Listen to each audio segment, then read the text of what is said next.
में भी जो स्थित है और भारत में जो स्थित है, दोनों ही जगह बाढ़ के हालात हैं। ऐसे में क्या भारत सरकार के द्वारा पाकिस्तान को पानी ना देने का जो निर्णय था, जिसमें सिंधु जल संधि को तोड़ना शामिल था, क्या उसके चलते वर्तमान में पानी रोकने से भारत के पंजाब में बाढ़ आई है? ये इस समय का सबसे ज्वलंत सवाल बना हुआ है। आप सभी को याद होगा 22 अप्रैल को पाकिस्तान द्वारा जो कायराना हमला किया गया था पहलगाम के अंदर पर्यटकों के साथ, उस हमले में भारत के जिन लोगों की जान गई थी, उसके बाद भारत सरकार ने पाकिस्तान पर कड़ी कार्रवाई करते हुए पाकिस्तान के साथ हुआ जो सिंधु जल समझौता था वो तोड़ दिया था। आप सभी को ध्यान होगा भारत के हिमालय से सिंधु नदी निकलकर पाकिस्तान में बहते हुए अरब सागर में गिरती है। सिंधु नदी के साथ 5 और सहायक नदियां भी हैं। सिंधु के साथ जहां एक तरफ इंडस, इंडस बोले तो सिंधु, चेनाब और झेलम, ये 3 नदियां पाकिस्तान के लिए हैं। ठीक इसी तरह से रावी, व्यास और सतलज, इनका पानी भारत के लिए है। रावी, व्यास, सतलज का जो पानी है वो इस पंजाब के क्षेत्र से होकर सिंधु नदी में पाकिस्तान के अंदर जाकर मिलता है। कुल 6 नदियों का जो ये समूह है, जिसमें इंडस के साथ चेनाब और झेलम, 2 नदियां वो, और इसके बाद में 3 नदियां भारत वाली, ये मिलकर के 5 नदियों के बीच का जो क्षेत्र बनाती हैं। 2 नदियों के बीच के क्षेत्र को आब कहते हैं, 5 नदियों के बीच के क्षेत्र को पंजाब कहते हैं। ये सिंधु और उसकी सहायक नदियां भारत के पंजाब और पाकिस्तान के पंजाब होकर बहती हैं। भारत ने इन्हीं नदियों से जुड़ा हुआ जो समझौता था वो अपनी तरफ से तोड़ दिया था। अर्थात भारत से होकर के जो पंजाब से, भारत से होकर के जो पाकिस्तान में नदियां जाएंगी, उसमें कितना पानी हमें लेना है, कितना पानी पाकिस्तान के लिए छोड़ना है, इसको हमने अपनी तरफ से कंट्रोल करना शुरू कर दिया था कि हम डिसाइड करेंगे। लेकिन अब सवाल यही बन रहा है कि भारत के द्वारा ये जो कंट्रोल किया गया था, यही तो कहीं हमारे लिए मुसीबत का कारण नहीं बन गया। ऐसा हम क्यों कह रहे हैं? ऐसा हम इसलिए कह रहे हैं, अच्छा बाय द वे, आप चाहें तो इसके लिए आप हमारी वेबसाइट भी विजिट कर सकते हैं, अंकित इंस्पायर्स इंडिया। उस पर हम कई ऐसे टाइटल्स जिनके ऊपर यूट्यूब पर सेशन नहीं कर पाते, उनके ऊपर भी हम वहां पर डिटेल में टाइटल्स डालते रहते हैं। आप विजिट करते रहिए। हमने इस पर सेशन 2 दिन पहले ही डाल दिया था, अब हम इसके ऊपर आपसे चर्चा करते हैं। तो साथियों, एक बार थोड़ा सा हम मैप समझ लेते हैं। देखिए, भारत के मैप को जब आप देखते हैं तो आपको समझ में आता है कि भारत में जो उत्तर से लेकर के पूर्व तक, यहां से आपको हिमालय पर्वत दिखाई देता है। इस हिमालय पर्वत में जम्मू कश्मीर, हिमाचल प्रदेश, उत्तराखंड, ये वो राज्य हैं जो कि हिमालयन स्टेट कहलाते हैं। भारत में इस समय मानसून का समय चल रहा है। साउथ वेस्ट मानसून बहुत तेजी से सक्रिय है। उस मानसून में अरब सागर से उठी हुई मानसून की जो पवनें हैं वो जाकर के हिमालय से टकराती हैं, और जब ये टकराती हैं तो हिमाचल प्रदेश में जो हिमालय पर्वत है उसके साथ टकराने से इस क्षेत्र में बारिश बहुत तेजी से होती है। इसी वजह से इन दिनों जम्मू कश्मीर और हिमाचल प्रदेश में आप बादल फटने की खबर सुन रहे हैं, तेज बारिश की खबर सुन रहे हैं। हिमाचल प्रदेश में जब बारिश बहुत ज्यादा होगी तो यहां से जो नदियां पानी लेकर उतरेंगी पहाड़ से, वो मैदानी इलाकों में जाएंगी। तो हिमाचल प्रदेश से उतरी हुई पानी की जो मात्रा है वो नीचे की तरफ पंजाब, क्योंकि रावी, व्यास और सतलज, ये तीनों नदियां हिमाचल से निकल करके पंजाब में एंट्री करती हैं। तो हिमाचल से पंजाब में जब ये एंट्री करती हैं तो अपने साथ लाया हुआ जो बाहरी पानी है, मात्रा जो पानी की ज्यादा है, उसके चलते पंजाब को प्रभावित करती हैं। तो अब आप पूछेंगे तो ये तो बारिश के साथ ही साथ होना चाहिए, इतने दिनों तक क्यों हो रहा है? तो होता यूं है कि जब बारिश का पानी आता है तो पानी के वेग को रोकने के लिए और पानी को भविष्य के लिए सुरक्षित रखने के लिए हमने इन नदियों पर, रावी, व्यास और सतलज पर डैम बनाए हुए हैं।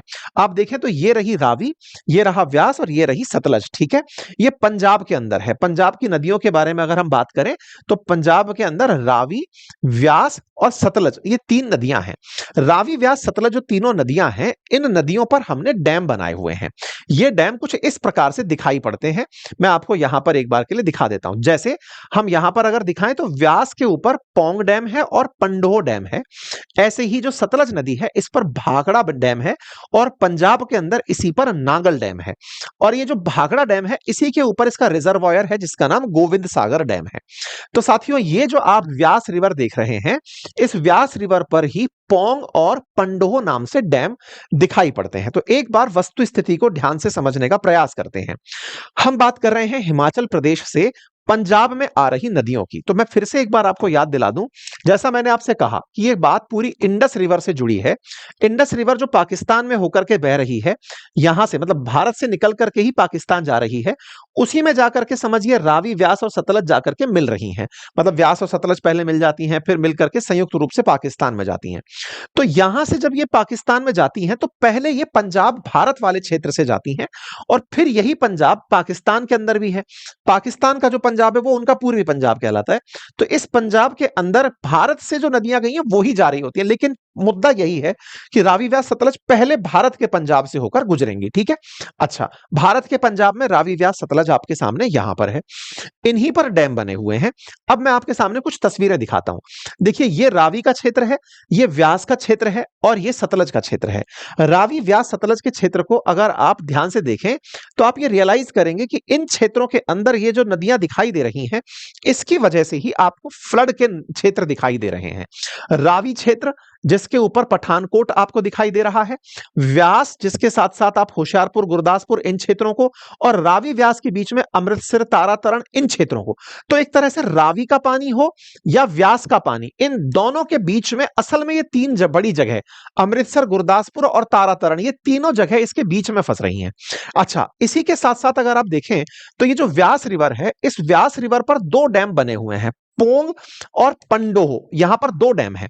ऐसे ही ये जो आप नदी देख रहे हैं जिसको आप सतलज रिवर कहते हैं, इस पर यहां भाखड़ा डैम है और इस भाखड़ा के बाद में डाउन स्ट्रीम में यहां पर नांगल डैम है। और भाखड़ा डैम जो है ये असल में, अच्छा इंटरेस्टिंग बात क्या है कि ये जो नदियां आपको दिखाई दे रही हैं, इन नदियों से बहे हुए पानी के चलते ही इन क्षेत्रों के अंदर मतलब एक तरह से कहिए फ्लड सिचुएशन बनी है। अगर आप क्रॉप लैंड्स को देखें तो पूरा जो हरियाली आपको यहां दिख रही है वो असल में क्रॉप की है, और इस क्रॉप के साथ साथ अब जो आप और पानी सा फैलता हुआ देख रहे हैं, ये पानी जो फैल रहा है ये असल में फ्लड की पहचान दे रहा है। मतलब नदियों का पानी फैल गया है। नदियों में पानी कैसे फैला, तो इसके पीछे असल में डैम के अंदर भरा हुआ पानी जिम्मेदार है। डैम में पानी क्यों भरा, क्योंकि हमने पानी रोका हुआ था, हम पानी को जाने नहीं दे रहे थे। अब आप पूछेंगे पानी क्यों रोका हुआ था, तो सवाल बनता है कि क्या पाकिस्तान को नहीं देना था इसलिए रोक रखा था? क्यों? क्योंकि रावी नदी भी पाकिस्तान में जाएगी और सतलज नदी भी पाकिस्तान में जाएगी, और सतलज में ब्यास मिल जाती है और फिर जाकर पाकिस्तान जाएगी। हम क्या पाकिस्तान को पानी नहीं देना चाहते थे? अरे भाई, इंडस वाटर ट्रीटी का मकसद ही यही था कि हम अपनी मर्जी से पानी छोड़ेंगे, कितना पानी छोड़ना है।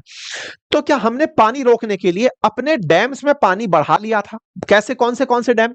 तो अगर आप रावी नदी देखते हैं तो रावी नदी के ऊपर यहां पर माधोपुर डैम है पंजाब के अंदर। वहीं जो व्यास नदी है उसके ऊपर पोंग और पंडोह डैम है हिमाचल प्रदेश के अंदर। याद रखिएगा, हिमाचल से ही ये नदियां आकर के पंजाब में एंट्री कर रही हैं। ठीक इसी तरह से जो सतलज नदी है, उस सतलज नदी पर भाखड़ा जो डैम है, ये असल में बिलासपुर डिस्ट्रिक्ट है हिमाचल प्रदेश का, वहां पर है। और जहां पर भाखड़ा डैम है उसी का जो पानी इकट्ठा होता है वो हिमाचल प्रदेश के अंदर ही गोविंद सागर रिजर्वायर बना हुआ है। मतलब हिमाचल से ही नदियां आ रही हैं, पानी पोंग, पंडोह और गोविंद सागर और भाखड़ा, ये सब पानी हिमाचल प्रदेश में ही रुक रहा है। भाखड़ा के साथ सिस्टम क्या है? भाखड़ा नांगल भारत की सबसे बड़ी जल विद्युत परियोजनाओं में से एक। यहां पर ये जो भाखड़ा डैम है, इसका गोविंद सागर इस समय अपने मतलब खतरे के निशान से मात्र 2 फीट नीचे चल रहा है। पहाड़ों में हुई बारिश से इतना सारा गोविंद सागर के अंदर पानी भर गया है। तो गोविंद सागर में पानी भर गया तो भाखड़ा अपने जल स्तर पर पहुंच गया, और भाखड़ा जल स्तर पर पहुंच गया तो भाखड़ा के 10-10 फीट गेट खोलने पड़ गए। जब भाखड़ा के गेट खोले आपने तो नांगल के अंदर, क्योंकि इसको रोकने के लिए फिर नांगल डैम बनाया हुआ है, इसीलिए भाखड़ा और नांगल को कंबाइंड रूप से बोलते हैं। नांगल पंजाब के अंदर है तो भाखड़ा नांगल परियोजना कहलाती है। इस भाखड़ा नांगल परियोजना के चलते अब पंजाब के अंदर जल क्षेत्र बढ़ गया। भाई, नदी का पानी जब कम बहरा होता है तो एक छोटे से एरिया में बहरा होता है, लेकिन जब आपने एक साथ पानी खोल दिया तो पानी खोलने से नदी के आसपास के जो क्षेत्र हैं वो जल का क्षेत्र बढ़ा देते हैं। जल का क्षेत्र बढ़ता है तो इन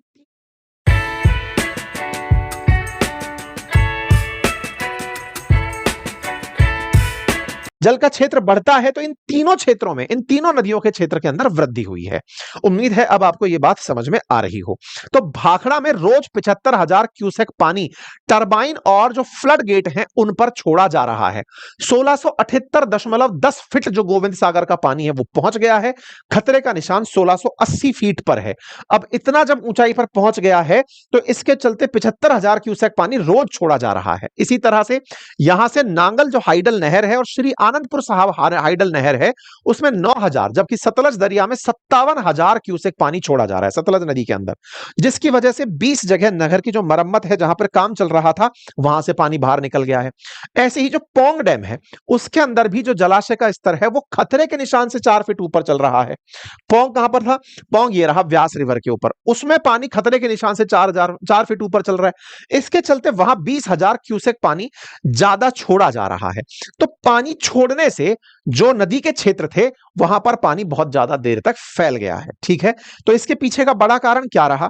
अब इस कारणों में आप कह सकते हैं कि पानी हमने पहले से रोका हुआ था, लेकिन वास्तविकता क्या है, हिमाचल में जैसे ही बारिश बहुत तेज हुई तो बारिश का पानी इन 3 नदियों के अंदर आकर के रुका।